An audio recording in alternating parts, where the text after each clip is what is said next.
ಇಡೀ ರಾಜ್ಯದ ಗಮನವನ್ನ, ಇಡೀ ರಾಷ್ಟ್ರದ ಗಮನವನ್ನ ಸೆಳೆದಿದೆ. ಶಿವಮೊಗ್ಗ ಲೋಕಸಭಾ ಕ್ಷೇತ್ರ. ಬಿಜೆಪಿಯಿಂದ BS ಯಡಿಯೂರಪ್ಪನವರ ಪುತ್ರ BY ರಾಘವೇಂದ್ರ ಅವರು ಕಣದಲ್ಲಿದ್ದಾರೆ. ಕಾಂಗ್ರೆಸ್ನಿಂದ ಗೀತಾ ಶಿವರಾಜ್ ಕುಮಾರ್ ಅವರು ಕಣದಲ್ಲಿದ್ದಾರೆ. ಬಹುಶಃ ಶಿವಮೊಗ್ಗದಲ್ಲಿ ಚುನಾವಣಾ ಕಾವು ಸಾಕಷ್ಟು ಏರಿದೆ ಅಂತ ಅನ್ಸುತ್ತೆ. ಈಶ್ವರಪ್ಪನವರ ಸ್ಪರ್ಧೆಯಿಂದಾಗಿ ಈ ಬಾರಿ ಶಿವಮೊಗ್ಗ ಲೋಕಸಭಾ ಕ್ಷೇತ್ರ ಸುದ್ದಿ ಆಗುವ ರೀತಿಲಿ ಆಗಿದೆ. ರಾಜ್ಯ ಬಿಜೆಪಿಯ ಭೀಷ್ಮ BS ಯಡಿಯೂರಪ್ಪನವರಿಗೆ ಈ ಚುನಾವಣೆ ಎಷ್ಟು ಮುಖ್ಯ ಅಂತ ಅನ್ಸುತ್ತೆ? ಯಡಿಯೂರಪ್ಪನವರಿಗೆ ಮಾತ್ರ ಪ್ರತಿಷ್ಠೆಯ ಒಂದು ಪ್ರಶ್ನೆ ಆಗಿ ಉಳಿದಿಲ್ಲ.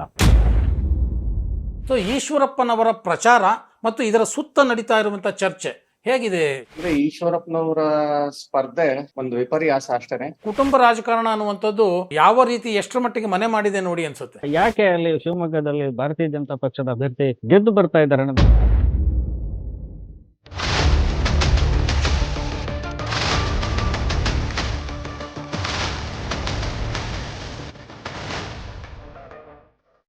ಸ್ನೇಹಿತರೆ ನಮಸ್ಕಾರ, ನಾನು KVN ಸ್ವಾಮಿ. ಕವರೇಜ್ ಕ್ಷೇತ್ರ ವಿಶೇಷ ಸರಣಿಯೊಂದಿಗೆ ನಾನು ಇವತ್ತು ಒಂದು ವಿಶೇಷ ಲೋಕಸಭಾ ಕ್ಷೇತ್ರದ ಬಗ್ಗೆ ಮಾತಾಡಲಿಕ್ಕೆ ನಿಮ್ಮ ಮುಂದೆ ಬಂದು ನಿಂತಿದ್ದೇನೆ. ನನ್ನ ಜೊತೆ ಇವತ್ತು ಹೊಸದಿಗಂತ ದಿನಪತ್ರಿಕೆಯ ಜಂಟಿ ಸಂಪಾದಕರಾದಂಥ P ರಾಜೇಂದ್ರ ಅವರಿದ್ದಾರೆ ಮತ್ತು ಹೊಸದಿಗಂತ ದಿನಪತ್ರಿಕೆಯ ಶಿವಮೊಗ್ಗ ಬ್ಯೂರೋ ಮುಖ್ಯಸ್ಥರಾದಂಥ ವಾದಿರಾಜ್ ಅವರು ಕೂಡ ಇದ್ದಾರೆ. ಇಬ್ಬರಿಗೂ ನಾನು ಸ್ವಾಗತವನ್ನು ಬಯಸ್ತೇನೆ. ಸ್ನೇಹಿತರೆ, ನಾವಿವತ್ತು ನಿಮ್ಮ ಮುಂದೆ ವಿಶ್ಲೇಷಣೆ ಮಾಡ್ತಾ ಇರುವಂತಹ ಕ್ಷೇತ್ರ ಇಡೀ ರಾಜ್ಯದ ಗಮನವನ್ನು ಸೆಳೆದಿದೆ, ಇಡೀ ರಾಷ್ಟ್ರದ ಗಮನವನ್ನು ಸೆಳೆದಿದೆ. ಶಿವಮೊಗ್ಗ ಲೋಕಸಭಾ ಕ್ಷೇತ್ರ. ಸೊ ಶಿವಮೊಗ್ಗ ಲೋಕಸಭಾ ಕ್ಷೇತ್ರ ಅಂದ ತಕ್ಷಣ ಇದು 4 ಮುಖ್ಯಮಂತ್ರಿಗಳನ್ನು ನಾಡಿಗೆ ಕೊಟ್ಟಂತಹ ಜಿಲ್ಲೆ. ಸೊ ಹಾಗಾಗಿ ರಾಜಕೀಯವಾಗಿ, ಸಾಂಸ್ಕೃತಿಕವಾಗಿ ಮತ್ತು ಸಾಮಾಜಿಕವಾಗಿ ಈ ಜಿಲ್ಲೆ ಅತ್ಯಂತ ಮಹತ್ವವಾದ ಜಿಲ್ಲೆ ಹಾಗೂ ಲೋಕಸಭಾ ಕ್ಷೇತ್ರ. ಈ ಬಾರಿಯ ಲೋಕಸಭಾ ಕ್ಷೇತ್ರದಲ್ಲಿ ಇದು ವಿಶೇಷವಾದಂಥ ಒಂದು ವಿಚಾರಕ್ಕೆ ಇಲ್ಲಿ ಸುದ್ದಿಯೂ ಆಯಿತು ರಾಜ್ಯಾದ್ಯಂತ ಮತ್ತು ರಾಷ್ಟ್ರಾದ್ಯಂತ. ಸೊ BJPಯ ಹಿರಿಯ ನಾಯಕ RSSನ ಕಟ್ಟಾಳು ಈಶ್ವರಪ್ಪ ಅವರು ಕೂಡ ಬಂಡಾಯ ಸ್ಪರ್ಧೆ ಮಾಡೋದ್ರ ಮುಖಾಂತರ ಇಲ್ಲಿ ಯಡಿಯೂರಪ್ಪನವರ ಒಂದು ಸಾರ್ವಭೌಮತ್ವವನ್ನು ಪ್ರಶ್ನೆ ಮಾಡೋದಕ್ಕೆ ನಿಂತುಬಿಟ್ರು. ಸೊ ಈ ಎಲ್ಲ ಹಿನ್ನೆಲೆಯಲ್ಲಿ ಇವತ್ತು ನಾವು ಈ ಕ್ಷೇತ್ರದ ಲೋಕಸಭಾ ಕ್ಷೇತ್ರವನ್ನು ವಿಶ್ಲೇಷಣೆ ಮಾಡಲಿಕ್ಕೆ ಹೊರಟಿದ್ದೇವೆ. ಸೊ BJPಯಿಂದ BS ಯಡಿಯೂರಪ್ಪನವರ ಪುತ್ರ BY ರಾಘವೇಂದ್ರ ಅವರು ಕಣದಲ್ಲಿದ್ದಾರೆ. ಕಾಂಗ್ರೆಸ್ನಿಂದ ಗೀತಾ ಶಿವರಾಜ್ ಕುಮಾರ್ ಅವರು ಕಣದಲ್ಲಿದ್ದಾರೆ. ಶಿವರಾಜ್ ಕುಮಾರ್ ಅವರ ಪತ್ನಿ ಗೀತಾ ಶಿವರಾಜ್ ಕುಮಾರ್ ಅವರು ಬಂಗಾರಪ್ಪ ಅವರ ಪುತ್ರಿ, ಅವರು ಕೂಡ ಕಣದಲ್ಲಿದ್ದಾರೆ. ಸೊ ಈ ಇಬ್ಬರೂ ಅಭ್ಯರ್ಥಿಗಳ ಪ್ರಚಾರ ಹೇಗೆ ಸಾಗಿದೆ? ಮೊದಲಿಗೆ ನಾನು ಶಿವಮೊಗ್ಗಕ್ಕೆ ಹೋಗ್ತೇನೆ, ವಾದಿರಾಜ್ ಅವರನ್ನು ಕೇಳ್ತೇನೆ. ವಾದಿರಾಜ್ ಅವರೇ, ಸಾಕಷ್ಟು ಸುದ್ದಿ ಮಾಡ್ತು ಶಿವಮೊಗ್ಗ ಕ್ಷೇತ್ರ ಈ ಬಾರಿ. ಈ ಎಲ್ಲ ಸುದ್ದಿ ಮತ್ತು ಈ ಎಲ್ಲ ಚುನಾವಣಾ ಬಿಸಿ ಪ್ರಚಾರ, ಟೀಕೆ ಟಿಪ್ಪಣಿ, ವಾದ ವಿವಾದ, ಪ್ರತ್ಯುತ್ತರಗಳು, ಉತ್ತರಗಳು, ಇದೆಲ್ಲದರ ನಡುವೆ ಬಹುಶಃ ಶಿವಮೊಗ್ಗದಲ್ಲಿ ಚುನಾವಣಾ ಕಾವು ಸಾಕಷ್ಟು ಏರಿದೆ ಅಂತ ಅನಿಸುತ್ತೆ. ಇಬ್ಬರೂ ಅಭ್ಯರ್ಥಿಗಳ, ಎರಡೂ ಪಕ್ಷಗಳ ಚುನಾವಣಾ ಪ್ರಚಾರ ಹೇಗೆ ಸಾಗ್ತಾ ಇದೆ ವಾದಿರಾಜ್? ನೀವೇ ಹೇಳ್ದಂಗೆ ರಾಜ್ಯದ ಪ್ರತಿಷ್ಠಿತ ಕಣಗಳಲ್ಲಿ ಶಿವಮೊಗ್ಗ ಕ್ಷೇತ್ರ ಕೂಡ ಒಂದಾಗಿದೆ. ಕೆಲವೇ ಕ್ಷೇತ್ರಗಳು ಇಡೀ ರಾಜ್ಯದ ಗಮನ ಸೆಳೆದಿದೆ. ಮಂಡ್ಯ, ಮೈಸೂರು, ಬೆಂಗಳೂರು ಗ್ರಾಮಾಂತರ, ತುಮಕೂರು. ಅದೇ ರೀತಿ ಶಿವಮೊಗ್ಗ ಕ್ಷೇತ್ರ ಕೂಡ ಈ ಬಾರಿ ರಾಜ್ಯದ ಗಮನವನ್ನು ಸೆಳೆದಿದೆ. ನನಗನ್ನಿಸ್ದಂಗೆ ಈಶ್ವರಪ್ಪನವ್ರು ಸ್ಪರ್ಧೆ ಮಾಡದೇ ಇದ್ದಿದ್ರೆ ಶಿವಮೊಗ್ಗ ಕ್ಷೇತ್ರ ರಾಜ್ಯದ ಗಮನ ಅಷ್ಟಾಗಿ ಸೆಳೆದಿತ್ತೋ ಇಲ್ಲೋ ನನಗೆ ಗೊತ್ತಿಲ್ಲ. ಈಶ್ವರಪ್ಪನವ್ರ ಸ್ಪರ್ಧೆಯಿಂದಾಗಿ ಈ ಬಾರಿ ಶಿವಮೊಗ್ಗ ಲೋಕಸಭಾ ಕ್ಷೇತ್ರ ಸುದ್ದಿ ಆಗುವ ರೀತಿಲಿ ಆಗಿದೆ. ಇನ್ನು ಪ್ರಚಾರದ ದೃಷ್ಟಿಯಲ್ಲಿ ನೀವು ಕೇಳ್ದಂಗೆ ಎಲ್ಲಾ ಪಕ್ಷಗಳು ಪ್ರಚಾರದಲ್ಲಿ ಮುಂದೆ ಇದೆ. ರಾಘವೇಂದ್ರ ಅವರು ಈಗಾಗಲೇ ಇಡೀ ಕ್ಷೇತ್ರವನ್ನ 5-6 ಬಾರಿ ಪ್ರಚಾರವನ್ನು ಮಾಡಿದ್ದಾರೆ, ಇಡೀ ಕ್ಷೇತ್ರದಲ್ಲಿ ಓಡಾಟ ಮಾಡಿದ್ದಾರೆ.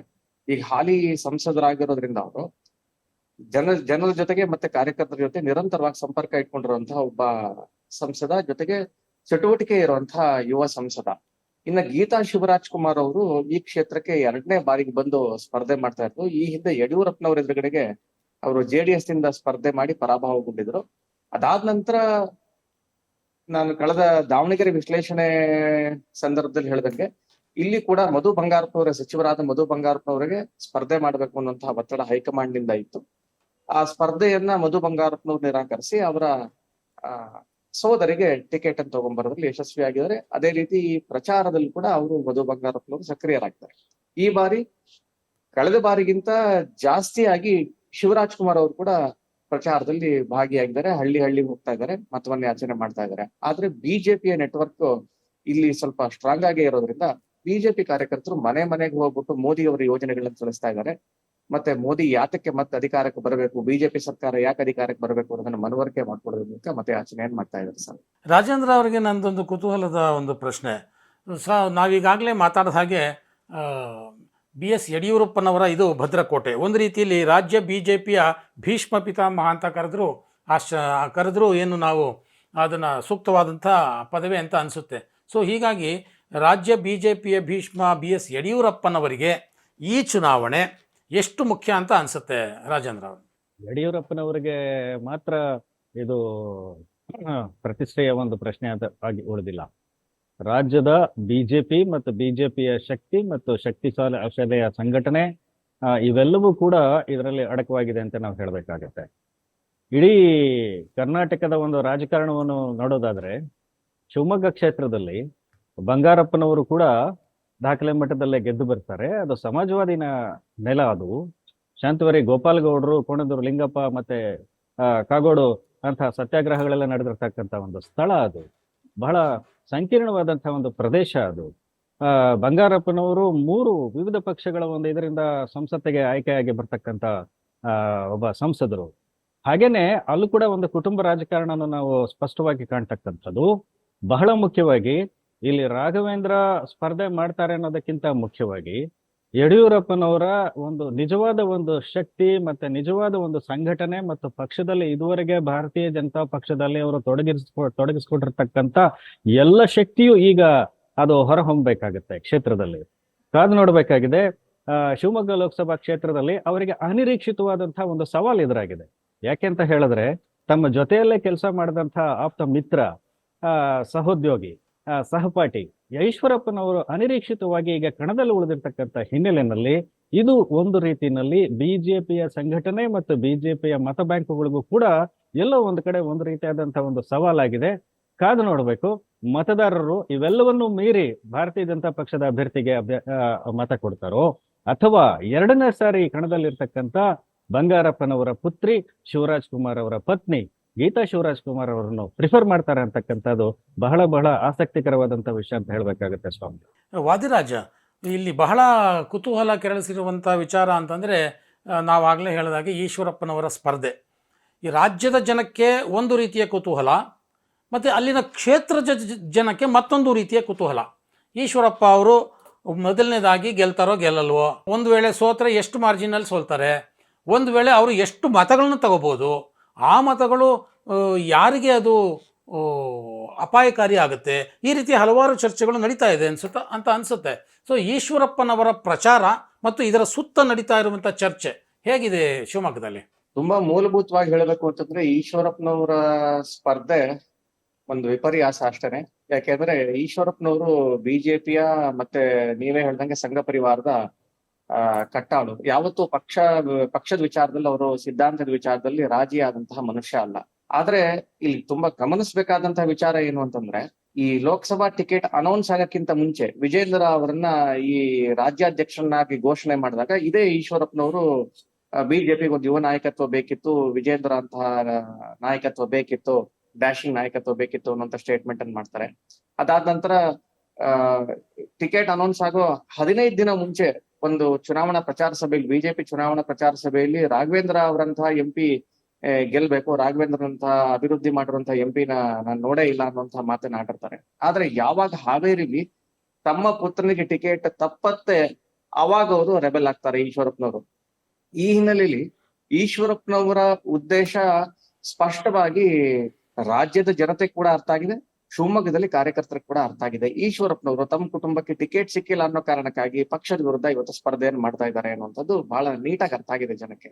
ಇನ್ನ ಅವರ ಸ್ಪರ್ಧೆ ಬಗ್ಗೆ ಯೋಚನೆ ಮಾಡಿದ್ರೆ ಏನ್ ಪರಿಣಾಮ ಬೀರುತ್ತೆ ಅನ್ನೋದನ್ನ ಯೋಚನೆ ಮಾಡಿದ್ರೆ ಈಶ್ವರಪ್ಪನವ್ರ ಸ್ಪರ್ಧೆ ಬಿಜೆಪಿಗೆ ಅಥವಾ ಕಾಂಗ್ರೆಸ್ಗೆ ಅವ್ರು ಈ ಎರಡೂ ಪಕ್ಷಗಳು ಬಹಳ ತುಂಬಾ ಸೀರಿಯಸ್ ಆಗಿ ತಗೊಂಡಿದ್ದಾರೆ ಅಂತ ಹೇಳಿ ಅನ್ಸಲ್ಲ. ಯಾಕೆ ಅಂದ್ರೆ ಬಿಜೆಪಿಯ ಕಾರ್ಯಕರ್ತರು ಯಾವುದೇ ರೀತಿಯಲ್ಲಿ ಬದಲಾವಣೆ ಆಗುವಂತಹ ಕಾರ್ಯಕರ್ತರಲ್ಲ.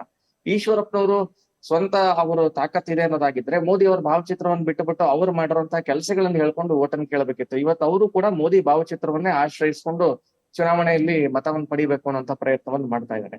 ಸೊ ಎಲ್ಲೋ ಒಂದ್ ಕಡೆಗೆ ಈಶ್ವರಪ್ಪನವ್ರಿಗೂ ಒಂದ್ ಭಯ ಇದೆ, ಅಥವಾ 40 ವರ್ಷಗಳ ರಾಜಕಾರಣ ಮಾಡಿದಂತಹ ಈಶ್ವರಪ್ಪನವ್ರಿಗೂ ಒಂದು ಅನುಭವ ಇದೆ, ನಾನು ಎಷ್ಟು ಮತವನ್ನು ಪಡಿಬಹುದು ಅಥವಾ ನಾನು ಈ ಚುನಾವಣೆಯಲ್ಲಿ ಏನ್ ಪ್ರಭಾವವನ್ನು ಬೀರ್ಬಹುದು ಅಂತ.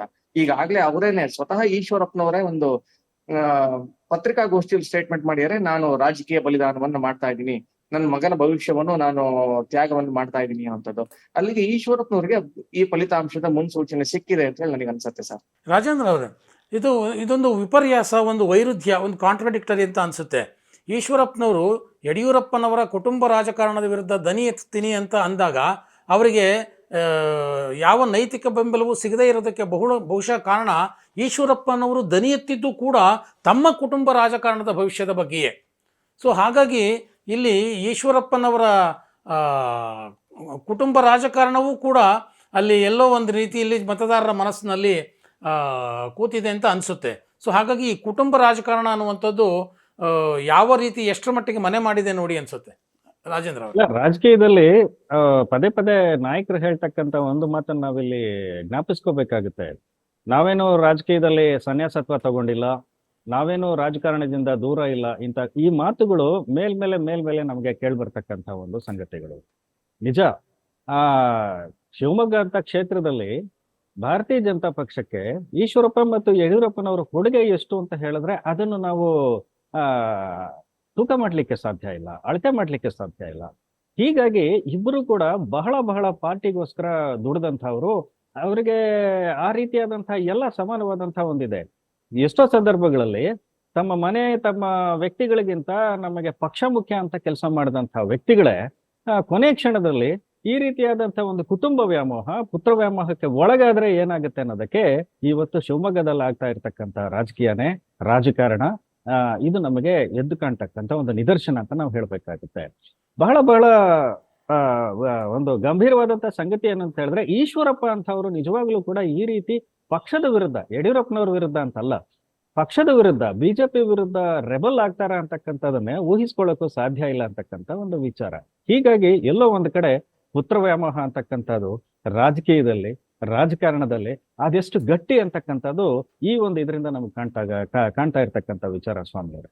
ಈ ಪುತ್ರ ವ್ಯಾಮೋಹದಿಂದಲೇ ಬಹುಶಃ ಅವರು ತಮ್ಮ ಪುತ್ರ ಕಾಂತೇಶ್ ಅವರ ಭವಿಷ್ಯವನ್ನು ಏನಾದರೂ ಕತ್ತಲಿಗೆ ದೂಕ್ಬಿಟ್ರ ಅಂತ ಈಶ್ವರಪ್ಪ ಅವರು. ಖಂಡಿತ. ಯಾಕೆ ಅಂತ ಹೇಳಿದ್ರೆ ಇಲ್ಲಿ ಒಂದು ವಿಚಾರ ಆಗುತ್ತೆ, ಇಷ್ಟೆಲ್ಲ ಪಕ್ಷದಲ್ಲಿ ಸಂಘಟಿತರಾಗಿ ಕೆಲಸ ಮಾಡಿ ಇದು ಮಾಡಿದ ನಂತರ ಈಗ ಈಶ್ವರಪ್ಪನವರು ಅವರ ರಾಜಕಾರಣವನ್ನು ಬಹಳಷ್ಟು ಸುದೀರ್ಘವಾದಿ ರಾಜಕಾರಣವನ್ನು ಇದನ್ನು ಅನುಭವಿಸ್ತಕ್ಕಂಥವ್ರು. ಆದರೆ ಅವರ ಒಂದು ಮಕ್ಕಳ ಮತ್ತು ಅವರ ಒಂದು ಕುಟುಂಬದ ಒಂದು ಇದನ್ನು ನೋಡಿದಾಗ ಅವರೆಲ್ಲ ಒಂದು ಕಡೆ ಒಂದು ತಪ್ಪು ಹೆಜ್ಜೆ ಇಟ್ರ ಅಂತ ಅನ್ಸುತ್ತೆ. ಒಂದು ಸಾರಿ ನೀವು ಉಚ್ಚಾಟನೆಯಾದ ನಂತರ ಅದು ಬೀರ್ತಕ್ಕಂಥ ಪರಿಣಾಮ, ಮತ್ತೆ ನೀವು ಒಂದು ವೇಳೆ ಹೈಕಮಾಂಡ್ ಒಂದು ವೇಳೆ ಉಚ್ಚಾಟನೆಯನ್ನು ವಾಪಸ್ ತಗೊಂಡ್ರು ಕೂಡ ಈಶ್ವರಪ್ಪನ ಮೇಲೆ ಇರ್ತಕ್ಕಂಥ ಈ ಒಂದು ಕರಿ ನೆರಳು ಏನಿರ್ತಕ್ಕಂಥದ್ದು ಅದು ಪಕ್ಷದಲ್ಲಿ ಒಂದು ಚರ್ಚೆಯ ವಿಷಯ ಆಗುತ್ತೆ. ಅದು ನೇರವಾಗಿ ಅವರ ಪುತ್ರನ ಮೇಲೆ ಕೂಡ ರಾಜಕೀಯವಾಗಿ ಪರಿಣಾಮ ಬೀರ್ತಕ್ಕಂಥದ್ದು ಅಂತ ಕೂಡ ನಮಗೆ ಕಂಡು ಬರ್ತಕ್ಕಂಥ ಸತ್ಯ.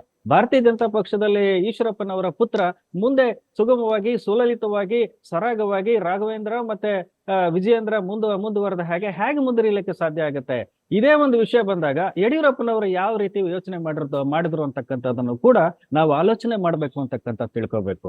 ಭಾರತೀಯ ಜನತಾ ಪಕ್ಷಕ್ಕೆ ಯಡಿಯೂರಪ್ಪ ಒಂದು ದೊಡ್ಡ ಶಕ್ತಿ ಹೌದು, ಆದರೆ ಭಾರತೀಯ ಜನತಾ ಪಕ್ಷದ ಯಡಿಯೂರಪ್ಪನವರು ವಿಜಯೇಂದ್ರ ಮತ್ತು ರಾಘವೇಂದ್ರ ಅವರ ತಂದೆ ಅಂತಕ್ಕಂಥ ಮಾತು ಕೂಡ ಇಲ್ಲಿ ನಾವು ಜ್ಞಾಪಿಸ್ಕೋಬೇಕಾಗತ್ತೆ ಸ್ವಾಮಿ ಅವರು. ಖಂಡಿತ. ವಾದಿರಾಜ್ ಅವರೇ, ಶಿವಮೊಗ್ಗದ ಒಟ್ಟು 8 ವಿಧಾನಸಭಾ ಕ್ಷೇತ್ರಗಳಲ್ಲಿ 4 BJPಗಿದೆ, 3 ಕಾಂಗ್ರೆಸ್ಸು ಮತ್ತು 1 JDS. ಬೈಂದೂರು ಸೇರುತ್ತೆ ಶಿವಮೊಗ್ಗ ಲೋಕಸಭಾ ಕ್ಷೇತ್ರಕ್ಕೆ. ಇಲ್ಲಿಯ ಜಾತಿ ಲೆಕ್ಕಾಚಾರಗಳನ್ನು ನೋಡಿದಾಗ ಲಿಂಗಾಯತರು, ಈಡಿಗರು ಮತ್ತು SC STಗಳು ಬಹುತೇಕ ಒಂದು ಇದರಲ್ಲಿ ಹೆಚ್ಚು ಕಡಿಮೆ ಸ್ವಲ್ಪ ಸಮಸಂಖ್ಯೆ, ಕೆಲವರು ಸ್ವಲ್ಪ ಜಾಸ್ತಿ ಇರ್ಬೋದು, ಕೆಲವು ಕಡಿಮೆ ಇರ್ಬೋದು. ಈ ಹಿನ್ನೆಲೆಯಲ್ಲಿ ನೋಡಿದಾಗ ಈ ಜಾತಿ ರಾಜಕಾರಣ, ಜಾತಿ ಮುಖಾಂತರ ಮತದಾರರನ್ನು ಸೆಳೆಯುವಂತಹ ಪ್ರಯತ್ನ ಯಾವ ರೀತಿ ಸಾಗ್ತಾ ಇದೆ ಶಿವಮೊಗ್ಗ ಲೋಕಸಭಾ ಕ್ಷೇತ್ರದಲ್ಲಿ? ಇಲ್ಲಿ ಲಿಂಗಾಯತರು ಮತ್ತೆ ಈಡಿಗರ ಜೊತೆಗೆ ಬ್ರಾಹ್ಮಣರು ಕೂಡ ಅಷ್ಟೇ ಸಂಖ್ಯೆಯಲ್ಲಿದ್ದಾರೆ, ಮತ್ತೆ ಅಲ್ಪಸಂಖ್ಯಾತರು ಅನ್ನುವಂತಹ ಏನ್ ವರ್ಗ ಇದೆ, ಮುಸ್ಲಿಂ ಮತ್ತೆ ಕ್ರೈಸ್ತರು, ಈ 4 ಸಮುದಾಯಗಳು ಸಮಾನವಾಗಿದ್ದಾವೆ. ಒಕ್ಕಲಿಗರು ಸ್ವಲ್ಪ ಕಡಿಮೆ ಇದ್ದಾರೆ. ದಲಿತರು ಕೂಡ ಈ ಲಿಂಗಾಯತರು, ಒಕ್ಕಲಿಗರು, ಬ್ರಾಹ್ಮಣರಷ್ಟೇ ಇದ್ದಾರೆ ಸಂಖ್ಯೆಯಲ್ಲಿ. ಆದ್ರೆ ಇಲ್ಲಿ ಜಾತಿ ರಾಜಕಾರಣದಲ್ಲಿ ನಾವು ಲೆಕ್ಕಾಚಾರ ಮಾಡಿದ್ರೆ ಇಲ್ಲಿ ಪ್ರಬಲವಾದ ಈಡಿಗೆ ಸಮುದಾಯಕ್ಕೆ ಸೇರಿದಂತಹ ಅಭ್ಯರ್ಥಿನೇ ಈಗ ಕಾಂಗ್ರೆಸ್ ಇಂದ ಇದ್ದಾರೆ. ಲಿಂಗಾಯತ ಪ್ರಬಲ ಸಮುದಾಯದ ಅಭ್ಯರ್ಥಿ ರಾಘವೇಂದ್ರ ಇದ್ದಾರೆ. ಆದ್ರೆ ಜಾತಿ ಇಲ್ಲಿ ಕೆಲಸ ಮಾಡಿದ್ರೆ ಚುನಾವಣೆಗಳ ಫಲಿತಾಂಶಗಳೇ ಬೇರೆ ಆಗ್ಬೇಕಿತ್ತು. ಜಾತಿಯು ಸ್ವಲ್ಪ ಪ್ರಮಾಣದಲ್ಲಿ ಕೆಲಸ ಮಾಡ್ಬೋದು, ಆದ್ರೆ ಜಾತಿಯನ್ನ ಮೀರಿ ಇಲ್ಲಿ ಚುನಾವಣೆಯಲ್ಲಿ ಮತದಾನವನ್ನ ಮಾಡ್ತಾರೆ. ಈಡಿಗರು ಕೂಡ ಇಲ್ಲಿ ಬಹಳ ದೊಡ್ಡ ಪ್ರಮಾಣದಲ್ಲಿ ಬಿಜೆಪಿಯನ್ನು ಬೆಂಬಲಿಸುವಂತವ್ರಿದ್ದಾರೆ. ಯಾಕೆಂದ್ರೆ ಬಂಗಾರಪ್ಪನವ್ರು ಯಾವಾಗ ಬಿಜೆಪಿಗೆ ಬಂದ್ರು, ಒಂದ್ ಹಂತದ ಮತವನ್ನ ಅವರು ಬಿಜೆಪಿಗೆ ಸೆಟಲ್ ಮಾಡ್ಬಿಟ್ಟು ಹೋಗಿದ್ದಾರೆ. ಮೈಂಡ್ ಸೆಟ್ ಅನ್ನ ಮತದಾರರಿಗೆ ಬಿಜೆಪಿ ಅನ್ನುವಂತಹ ಒಂದು ಮೈಂಡ್ ಸೆಟ್ ಅನ್ನ ಸೆಟ್ ಮಾಡಿ ಹೋಗಿದ್ದಾರೆ. ಅಲ್ಲಿಂದ ವಾಪಸ್ ಬಂಗಾರಪ್ಪನವ್ರು ಹೊರಗೆ ಬಂದ್ರು ಕೂಡ ಆ ಮತದಾರರು ಹೊರಗೆ ಬಂದಿಲ್ಲ. ಬಂಗಾರಪ್ಪನವ್ರ ಜೊತೆಗೆ ಬಂದಂತಹ ಹರತಾಳ್ ಹಾಲಪ್ಪ, ಗೋಪಾಲಕೃಷ್ಣ ಬೇಳೂರವರು ಬಂಗಾರಪ್ಪ ಪಕ್ಷ ಬದಲಾವಣೆ ಮಾಡಿದ ತಕ್ಷಣ ಅವ್ರು ಬದಲಾವಣೆ ಮಾಡಿಲ್ಲ. ಇವತ್ತು ಗೋಪಾಲಕೃಷ್ಣ ಬೇಳೂರವರು ಟಿಕೆಟ್ ಸಿಗ್ಲಿಲ್ಲ ಅನ್ನೋ ಕಾರಣಕ್ಕೆ ಕಾಂಗ್ರೆಸ್ ಅಲ್ಲಿ ಇದ್ದಾರೆ ಅಂತ ಆದ್ರೂ ಕೂಡ ಬಂಗಾರಪ್ಪನವ್ರು ಹಿಂದೆನೆ ಅವ್ರ ಪಕ್ಷವನ್ನು ಬದಲಾವಣೆ ಮಾಡಿಲ್ಲ. ಅವರೆಲ್ಲರೂ ಕೂಡ ಈಡಿಗರ ಬೇಸನ್ನ ಇಲ್ಲಿ ಬಿಜೆಪಿ ಗಟ್ಟಿ ಮಾಡ್ಯಾರೆ. ಅದ್ರ ಜೊತೆಗೆ ಕಾಗೋಡು ತಿಮ್ಮಪ್ಪನವ್ರ ಮಗಳು ರಾಜನಂದಿನಿ, ಡಾಕ್ಟರ್ ರಾಜನಂದಿನಿ ಅವರು ಇವತ್ತು ಬಿಜೆಪಿ ಇದ್ದಾರೆ. ಹೀಗಾಗಿ ಯಾವುದೇ ಒಂದು ಸಮುದಾಯ ಇಡಿಯಾಗಿ ಒಬ್ಬರನ್ನು ಒಪ್ಕೊಳ್ಳುತ್ತೆ ಅನ್ನುವಂಥದ್ದು ಇಲ್ಲಿಲ್ಲ. ಎಲ್ಲ ಸಮುದಾಯಗಳು ಒಂದು ರಾಷ್ಟ್ರೀಯ ಹಿತಾಸಕ್ತಿ ಅಥವಾ ದೇಶದ ವಿಚಾರವನ್ನು ಇಟ್ಕೊಂಡು ಇಲ್ಲಿ ಮತದಾನವನ್ನು ಮಾಡಿರುವಂತದ್ದನ್ನ ನಾವು ನೋಡ್ತೀವಿ. ರಾಜೇಂದ್ರ ಅವರೇ, ನನಗೆ ಈ ಈಶ್ವರಪ್ಪನವರ ಬಂಡಾಯ ಅಂತ ಅಂದಾಗ ಕಳೆದ ವಿಧಾನಸಭಾ ಚುನಾವಣೆಯಲ್ಲಿ ಪುತ್ತೂರಿನಲ್ಲಿ ಅರುಣ್ ಪುತ್ತಿಲ ಅವರ ಬಂಡಾಯ ಒಂದು ನೆನಪಿಗೆ ಬರುತ್ತೆ. ಸೊ ಅಲ್ಲಿನ ಬಂಡಾಯಕ್ಕೂ ಈಗ ಈಶ್ವರಪ್ಪನವರ ಬಂಡಾಯಕ್ಕೂ ತುಲನೆ ಮಾಡೋದಾದ್ರೆ ನಿಮ್ಮ ವಿಶ್ಲೇಷಣೆ ಏನು? ಇಲ್ಲ, ನಾವೀಗ ವಾದಿರಾಜ್ ಅವ್ರು ಹೇಳ್ತಾ ಇರ್ತಕ್ಕಂಥ ಗ್ರೌಂಡ್ ರಿಯಾಲಿಟೀಸ್ ಅನ್ನ ನಾವು ಪರಿಗಣಿಸ್ಬೇಕಾಗುತ್ತೆ. ಯಾಕೆಂತ ಹೇಳಿದ್ರೆ, ನಾವು ಪುತ್ತಿಲ ಅವರ ಒಂದು ಕ್ಷೇತ್ರದಲ್ಲಿ ಆದಂತ ಒಂದು ಬಂಡಾಯಕ್ಕೂ ಶಿವಮೊಗ್ಗದಲ್ಲಿ ಈಗ ಆಗಿರ್ತಕ್ಕಂಥ ಒಂದು ಬಂಡಾಯಕ್ಕೂ ನಾವು ಒಂದೇ ತಕಡಿಯಲ್ಲಿ ಅಥವಾ ಒಂದೇ ಇದರಲ್ಲಿ ನಾವು ತೂಕ ಮಾಡಿ ಹೇಳಲಿಕ್ಕೆ ಸಾಧ್ಯ ಇಲ್ಲ. ಈಗಿರ್ತಕ್ಕಂಥ ಪರಿಸ್ಥಿತಿನಲ್ಲಿ ಅಲ್ಲಿ ಬಿಜೆಪಿಯ ಏನು ಒಂದು ಕನ್ಸಾಲಿಡೇಟೆಡ್ ವೋಟ್ಸ್ ಮತ್ತೆ ವೋಟ್ ಬ್ಯಾಂಕ್ ಇದೆ, ಅದೆಲ್ಲೂ ಕೂಡ ಇಂಟ್ಯಾಕ್ಟ್ ಆಗಿದೆ ಅಂತಕ್ಕಂಥ ವಿಚಾರವನ್ನು ನಮ್ಮ ವಾದಿರಾಜರು ಅಲ್ಲಿ ಸಮೀಕ್ಷೆ ಮಾಡಿರ್ತಕ್ಕಂಥವ್ರು ಅಲ್ಲೆಲ್ಲ ಹೋಗಿ ಕ್ಷೇತ್ರಗಳ ಒಂದು ಇದರಲ್ಲಿ ವಿಸಿಟ್ ಮಾಡಿ ತಿಳ್ಕೊಂಡಿರ್ತಕ್ಕಂಥ ಗ್ರೌಂಡ್ ರಿಯಾಲಿಟೀಸ್ ಪ್ರಕಾರ ಅದು ಇಂಟ್ಯಾಕ್ಟ್ ಆಗಿದೆ. ಹಾಗೇನೆ ಕಾಂಗ್ರೆಸ್ನವರು ಅವ್ರದೇ ಆದಂತಹ ಒಂದು ರೀತಿಯಲ್ಲಿ ಅವರು ಕ್ಯಾಂಪೈನ್ ಮಾಡಿ ಅವರು ವೋಟ್ ಬ್ಯಾಂಕ್ ಅನ್ನು ಅವರು ನೆಚ್ಕೊಂಡಿದ್ದಾರೆ. ಹೀಗಿರುವಾಗ ಅದೆಲ್ಲೋ ಒಂದು ಕಡೆ ಮೊನ್ನೆ 2023 ವಿಧಾನಸಭಾ ಚುನಾವಣೆಯಲ್ಲಿ ಕರಾವಳಿಯ ಒಂದು ಕ್ಷೇತ್ರದಲ್ಲಾದಂತಹ ಒಂದು ಬಂಡಾಯ ಇಲ್ಲಿ ಅದು ಪ್ರತಿಬಿಂಬಿತವಾಗುತ್ತೆ ಅಂತ ಅಂದ್ಕೊಳ್ಳೋದು ಅಷ್ಟೇನು ಸರಿ ಹೋಗೋದಿಲ್ಲ ಅಂತ ನನ್ಗನ್ಸುತ್ತೆ ಸ್ವಾಮಿ. ಇಲ್ಲ, ನನಗನ್ಸೋದು ಈ ಒಟ್ಟಾರೆ ಹಿಂದೂಗಳ ಸಂಘಟನೆ ಅಥವಾ ಹಿಂದೂ ಮತ ಬ್ಯಾಂಕ್ ಈ ರೀತಿಯ ನಾವು ವಿಚಾರಗಳು ಬಂದಾಗ, ಅಥವಾ RSSನ ಕಟ್ಟಾಳುಗಳು, RSSನ ಸ್ವಯಂ ಸೇವಕರು ಈ ರೀತಿಯ ವಿಚಾರಗಳು ಬಂದಾಗ, ಸೊ ಈ ರೀತಿಯ ಬಂಡಾಯವನ್ನು ಮುಂದಿನ ದಿನಗಳಲ್ಲಿ ಈ ರೀತಿಯ ಬಂಡಾಯಗಳನ್ನು ಕಡಿಮೆ ಮಾಡೋದಕ್ಕೆ ಅಥವಾ ಸಂಪೂರ್ಣವಾಗಿ ಇಲ್ಲವಾಗಿಸೋದಕ್ಕೆ BJP ಮತ್ತು RSS ಮಧ್ಯೆ ಇನ್ನಷ್ಟು ಹೊಂದಾಣಿಕೆ ಬೇಕು ಅಂತ ನಿಮ್ಗೆ ಅನ್ಸುತ್ತಾ? ಖಂಡಿತ.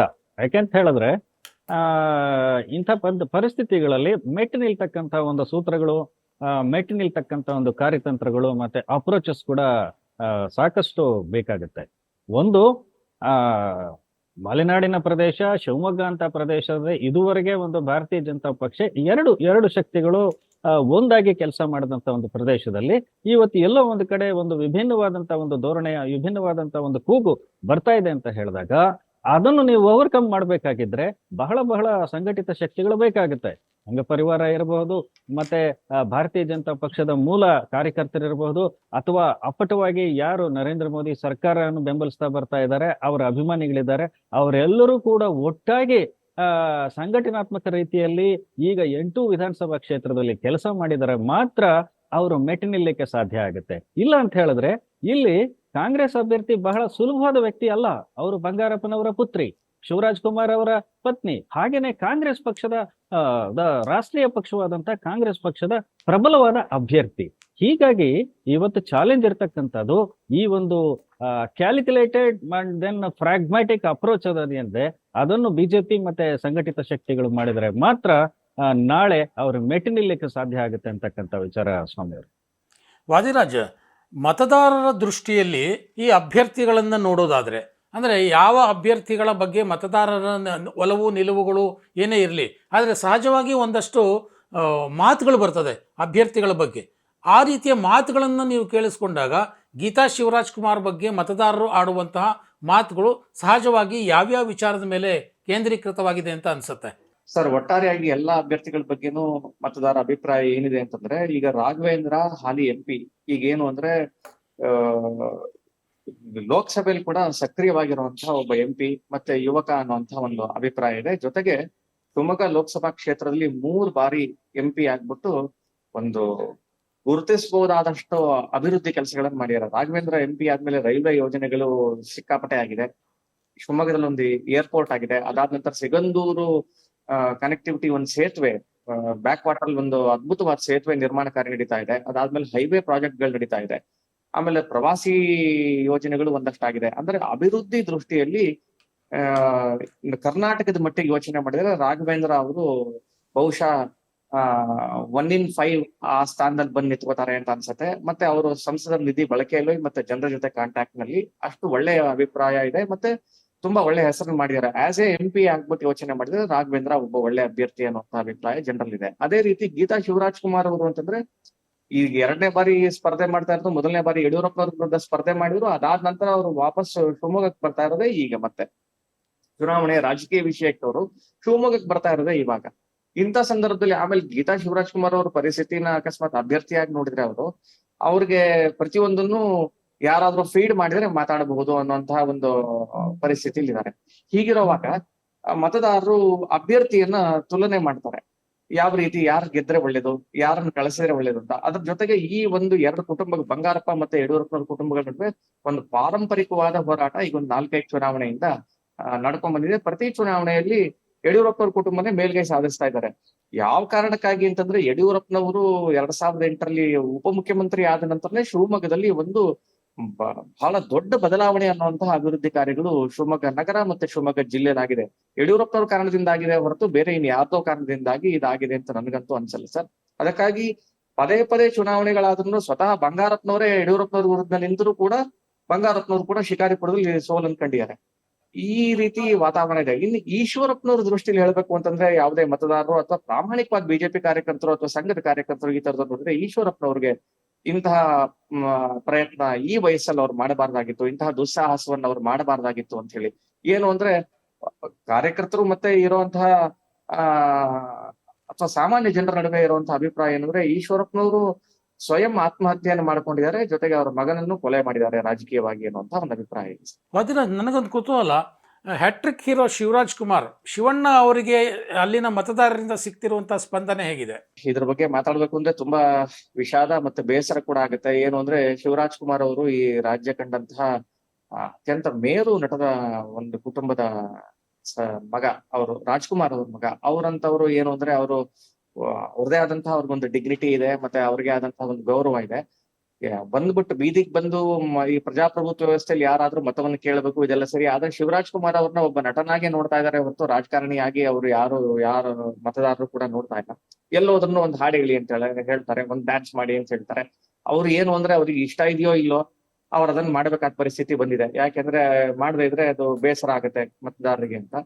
ತುಂಬಾ ಏನೋ ಇಂಪ್ಯಾಕ್ಟ್ ಶಿವರಾಜ್ ಕುಮಾರ್ ಅವ್ರದ್ದು ಇಲ್ಲಿ ಮತದಾರರ ಮೇಲೆ ಪರಿಣಾಮ ಬೀರುತ್ತೆ ಅನ್ನೋದು ನನಗೆ ಕಾಣಿಸ್ತಾ ಇಲ್ಲ.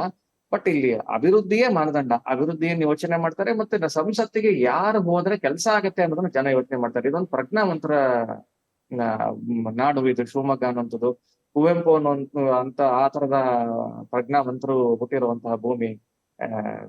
ಇಲ್ಲಿ ಹಾಮ ನಾಯಕರಿದ್ರು. ಅದೇ ರೀತಿ ಬಂಡಾಯ ಸಾಹಿತ್ಯಗಳು ಇಲ್ಲಿಂದಲೇ ಲಂಕೇಶ್ ಅಂತವ್ರು ಶುರು ಮಾಡಿದ್ರು. ಮತ್ತೆ ಗೋಪಾಲ್ ಗೌಡ್ರಿದ್ದಂತಹ ಸಮಾಜವಾದಿ ನೆಲ, ತುಂಬಾ ಇಂಟೆಲೆಕ್ಚುಯಲ್ ಇರುವಂತಹ ಜನ. ಮತ್ತೆ ಸಮಾಜವಾದಿಯಿಂದ ಈಗ ಬಲಪಂಥಿ ಇರುತ್ತಾ ಈಗಾಗಲೇ ಈ ಕ್ಷೇತ್ರ ವಾಲ್ಬಿಟ್ಟಿದೆ. ಇದನ್ನ ಕಸ್ಕೊಳ್ಳೋದು ತುಂಬಾ ಕಷ್ಟ ಇದೆ ಬೇರೆಯವ್ರಿಗೆ. ರಾಜೇಂದ್ರ ಅವರೇ, ಈಗ ವಾದಿರಾಜ್ ಅವ್ರು ಹೇಳಿದಾಗೆ ಬಲಪಂಥೀಯರತ್ತ ಈ ಕ್ಷೇತ್ರ ವಾಲ್ಬಿಟ್ಟಿದೆ. ಆದರೂ ನರೇಂದ್ರ ಮೋದಿ ಸರ್ಕಾರ 3ನೇ ಬಾರಿಗೆ ಅಧಿಕಾರಕ್ಕೆ ಬರಬೇಕು ಅಂತಂದರೆ ಒಂದಷ್ಟು ಶ್ರಮಗಳನ್ನು ಹಾಕಲೇಬೇಕು, ಯಾರೂ ಮೈಮರೆಯೋ ಹಾಗಿಲ್ಲ. ಸೊ ಆ ಕಾರಣದಿಂದ ನಾನು ಕೇಳ್ತಾ ಇದ್ದೀನಿ, ಒಂದು ವೇಳೆ BJP ಕಾರ್ಯಕರ್ತರೇನಾದರೂ ಅಥವಾ BJP ಅಭ್ಯರ್ಥಿ ಏನಾದರೂ ಅಥವಾ ಒಟ್ಟಾರೆಯಾಗಿ ಬಿ ಜೆ ಪಿಯ ಕಟ್ಟ ಮತದಾರರೇನಾದರೂ ಹೇಗಿದ್ರೂ ನಾವು ಬರ್ತೀವಲ್ಲ ಬಿಡು, ನಾವೇ ಗೆಲ್ತೀವಿ ಬಿಡು ಅನ್ನುವಂತಹ ಒಂದು ಮನಸ್ಥಿತಿಯಲ್ಲಿ ಒಂದು ಸ್ವಲ್ಪ ಮೈ ಮರೆತರು ಅಂತಂದರೆ, ಸೊ ಕಾಂಗ್ರೆಸ್ ಅವಾಗ ಯಾವ ತಂತ್ರಗಳನ್ನು ಅನುಸರಿಸ್ಬಿಡುತ್ತೆ ಗೆಲ್ಲೋದಕ್ಕೆ? ಅಲ್ಲ, ಅವರ ಗೆಲುವು ಸುಲಭ ಆಗತ್ತೆ ಅಂತಕ್ಕಂಥದ್ದು ಇನ್ನೇನಿಲ್ಲ. ಅದನ್ನೇ ಈ ಪ್ರಜಾತಂತ್ರದಲ್ಲಿ ಇವೆಲ್ಲ ಆಗತ್ತೆ. ಯಾವುದು ಕೂಡ ಯಾವ ಕ್ಷೇತ್ರವೂ ಕೂಡ ಸುಭದ್ರವಾದಂತಹ ಒಂದು ಇದರಲ್ಲಿ ನಾನು ಕಂಟಿನ್ಯೂಸ್ ಆಗಿ ಗೆದ್ದು ಬರ್ತೀನಿ ಅಂತ ಅದಕ್ಕೆ ಒಂದು ಕೆಲವಷ್ಟು ಕಾರಣಗಳಿವೆ. ಈಗ ವಾದಿರಾಜ್ ಹೇಳಿದಾಗೆ ಅಲ್ಲಿ ಸತತವಾಗಿ 2000 ಒಂದಷ್ಟು 3 ದಶಕಗಳ ಅಥವಾ 3 ಅವಧಿ 4 ಅವಧಿಯನ್ನು ನೋಡಿದಾಗ ಯಾಕೆ ಅಲ್ಲಿ ಶಿವಮೊಗ್ಗದಲ್ಲಿ ಭಾರತೀಯ ಜನತಾ ಪಕ್ಷದ ಅಭ್ಯರ್ಥಿ ಗೆದ್ದು ಬರ್ತಾ ಇದ್ದಾರೆ ಅನ್ನೋದಕ್ಕೆ ಅವರು ಕೆಲವು ಕಾರಣಗಳನ್ನು ಕೊಟ್ಟಿದ್ದಾರೆ. ಕೇವಲ ಅಭಿವೃದ್ಧಿಯನ್ನು ನೋಡಿ ಮತದಾರರು ಮತ ಹಾಕ್ತಾರ? ಇದೊಂದು ದೊಡ್ಡ ಪ್ರಶ್ನೆ ಇದೆ ಇವತ್ತು ದೇಶದಲ್ಲಿ. ಹಾಗೇನೆ ಅಭ್ಯರ್ಥಿಯನ್ನು ನೋಡಿ ಕೂಡ ಯಾವಾಗ್ಲೂ ಅವ್ರಿಗೆ ವೋಟ್ ಮಾಡ್ತಾರ? ಅದು ಒಂದು ದೊಡ್ಡ ಪ್ರಶ್ನೆ ಇದೆ. ಬಿ ಶಂಕರಾನಂದ ಅವ್ರನ್ನ ನಾವ್ ಏನಂತ ಕರಿತಾ ಇದ್ದೀವಿ? ಸೋಲಿಲ್ಲದ ಸರ್ದಾರ ಅಂತ ಕರಿತಾ ಇದ್ದೀವಿ. ಚಿಕ್ಕೋಡಿ ಕ್ಷೇತ್ರದಿಂದ ಸೋತ್ರು.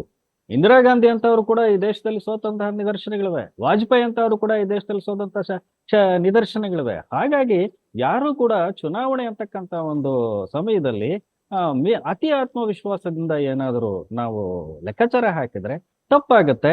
ಎಲ್ಲೋ ಒಂದು ಕಡೆ ಸಂಘಟನಾತ್ಮಕವಾದಂತಹ ಪ್ರಯತ್ನಗಳಿಗೆ ಒಂದು ಫಲ ಬೀಳುತ್ತೆ. ಆಗ್ಲೇ ಹೇಳಿದ್ರು, ಬಹಳಷ್ಟು ಎಡಪಂಥೀಯ ಧೋರಣೆಗಳಿರ್ತಕ್ಕಂಥ ಕ್ಷೇತ್ರಗಳು ಬಲಪಂಥೀಯ ಆಗಿದೆ. ಎಸ್, ಈವನ್ ವೆಸ್ಟ್ ಬೆಂಗಾಲ್ ಅಲ್ಲಿ ಇವತ್ತು ಆ ರೀತಿಯಾದಂತಹ ಒಂದು ರಾಜಕೀಯ ಆಗ್ತಾ ಇದೆ.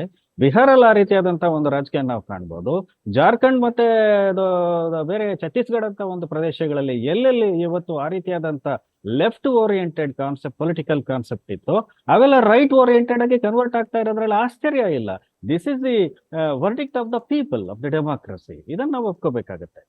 ಥ್ಯಾಂಕ್ ಯು ರಾಜೇಂದ್ರ ಅವರೇ, ಥ್ಯಾಂಕ್ ಯು ವಾದಿರಾಜ್ ಅವರೇ. ಸ್ನೇಹಿತರೆ, ನೋಡಿದ್ರಲ್ಲ ಶಿವಮೊಗ್ಗ ಕ್ಷೇತ್ರದ ವಿಶ್ಲೇಷಣೆ. ಬಿ ಜೆ ಪಿಯ ಭದ್ರಕೋಟೆ, ಅದರಲ್ಲೂ ಮುಖ್ಯವಾಗಿ BS ಯಡಿಯೂರಪ್ಪನವರ ಭದ್ರಕೋಟೆ. ಇತ್ತೀಚಿನ ವರ್ಷಗಳಲ್ಲಿ 2 ದಶಕಗಳಿಂದ ಇದು ಹಿಂದೂ ಸಂಘಟನೆಗಳ ಭದ್ರಕೋಟೆಯಾಗಿಯೂ ಮಾರ್ಪಟ್ಟಿದೆ. ಹಿಂದೂ ಮತ ಬ್ಯಾಂಕ್ ಕೂಡ ಇಲ್ಲಿ ಒಂದು ರೀತಿಯಲ್ಲಿ ಸುಭದ್ರವಾಗಿದೆ ಅಂತ ಹೇಳ್ಬೋದು. ಇಂಥ ಸುಭದ್ರ ಕೋಟೆಗೆ ಗೀತಾ ಶಿವರಾಜ್ಕುಮಾರ್ ಲಗ್ಗೆ ಇಟ್ಟಿದ್ದಾರೆ. ಇವರ ಮಾತುಗಳನ್ನು, ಇವರ ಅಭ್ಯರ್ಥಿತನವನ್ನು ಅಲ್ಲಿನ ಮತದಾರರು ಎಷ್ಟರ ಮಟ್ಟಿಗೆ ಸ್ವೀಕರಿಸ್ತಾರೆ ಅನ್ನುವಂಥದ್ದು ಮುಂದಿನ ದಿನಗಳಲ್ಲಿ ಗೊತ್ತಾಗುತ್ತೆ. ಸೊ ಮುಂದಿನ ಕವರೇಜ್ ಕ್ಷೇತ್ರದಲ್ಲಿ ಇನ್ನೊಂದು ಲೋಕಸಭಾ ಕ್ಷೇತ್ರದೊಂದಿಗೆ ಮತ್ತೆ ನಿಮ್ಮ ಮುಂದೆ ಬರ್ತೀನಿ. ನಮಸ್ಕಾರ.